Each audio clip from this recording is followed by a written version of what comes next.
This video is brought to you by John Robson Guitar Tuition.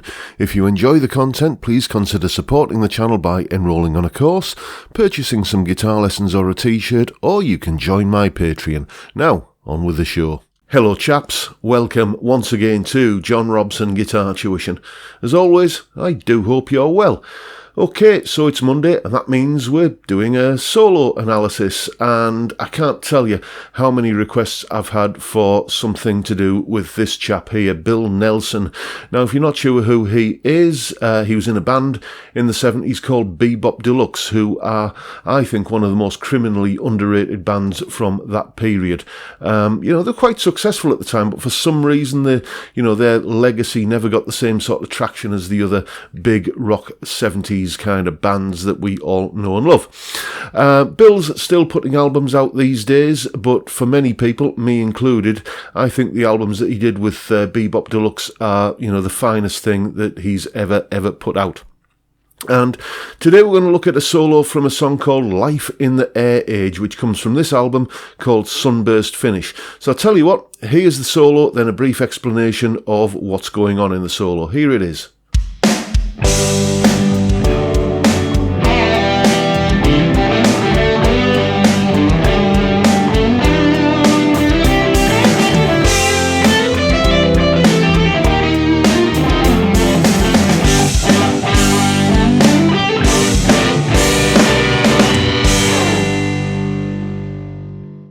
Okay, as is usual in these situations, let's begin by looking at the chords the solo is played over, and we begin with these chords here. We've got a G, a D, E minor 7, C add 9, and an A7 sus 4.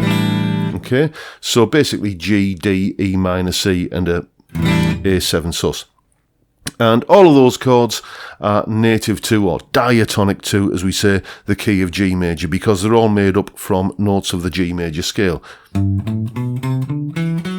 G, A, B, C, D, E, F sharp, G.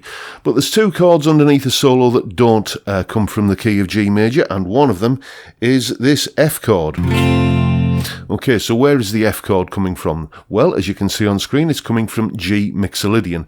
G mixolydian is just the key of C, which, if you know anything about, kind of 1-4-5 relationships, you'll know that the three main chords in the key of C are C, F, and G. And, that would rest you nicely back again on the C chord.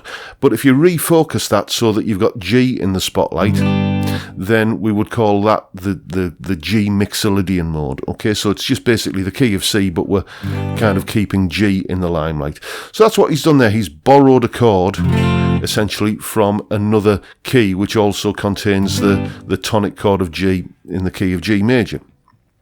And the other chord that's not in the key of G major is the E flat chord.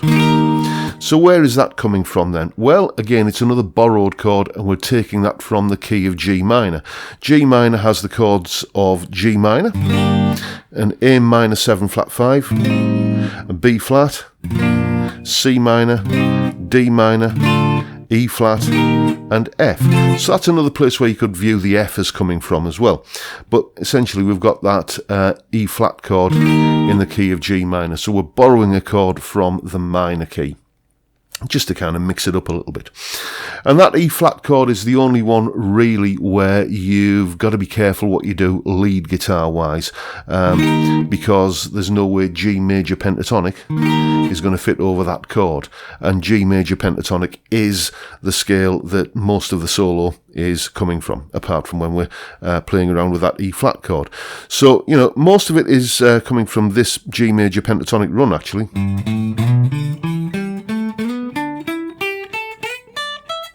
Although he doesn't go quite that high. And we start off with some just open string sort of stuff coming out of this version of G major pentatonic, with this little lick here, like that, and then we slide up into, and then we're into the G major pentatonic run kind of thing, like that, and then we get, and then we finish on the G note here. This is the point where the F chord comes in, but we can still keep on playing G major pentatonic over the F chord because the F chord comes from G mixolydian, and G mixolydian is one of the tonalities of G major, so we can still keep on playing with the G major pentatonic, and he does. So after the we then move up into this part of the G major pentatonic run. And after that last E note there, this is where we have to start dancing around that E flat chord.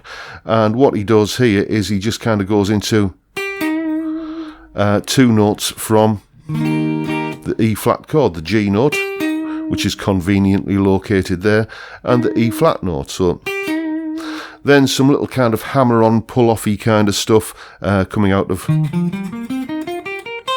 the E flat major pentatonic. Like that, and then we kind of come back down here into G major pentatonic, like that, and then we finish with the accented note of G here, like that, and then go up that run again a little bit, and then into this double stop kind of lick here with the bend on it. So that's what's going on in the solo. Very cleverly written chord sequence, borrowing chords from parallel keys, and you know, just a nice little exercise in negotiating your way through some chord changes where you can't just sit on the same pentatonic scale, because you know, if you played that E flat chord and landed on the E note from the G major pentatonic over the top of that, it's going to sound absolutely disgusting.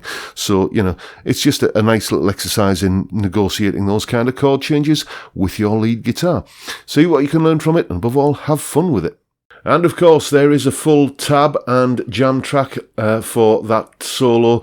The tab is in Guitar Pro format and PDF format, and you get the jam track as well as that little clip of me demonstrating the solo and explaining what's going on that you've just seen there.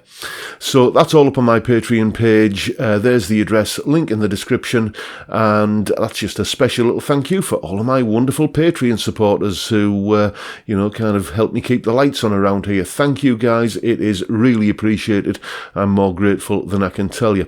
And that's pretty much all I've got for you today, folks. Hope you've enjoyed the video and found it useful and informative and maybe a little bit inspiring. And if you have, please hit the subscribe button and the notification bell if you haven't already done so, and why not give me a like while you're at it. If you're interested in supporting the channel, you can join the Patreon, or all the other links for you know, kind of how to support the channel are down in the description box below. Thank you so much if you're doing any of that, and thank you in advance if you're thinking of doing it. And with that, I'll bid you all a good day and say look after yourselves, folks. Stay well, stay safe, and above all, stay sane. See you next time. Bye for now.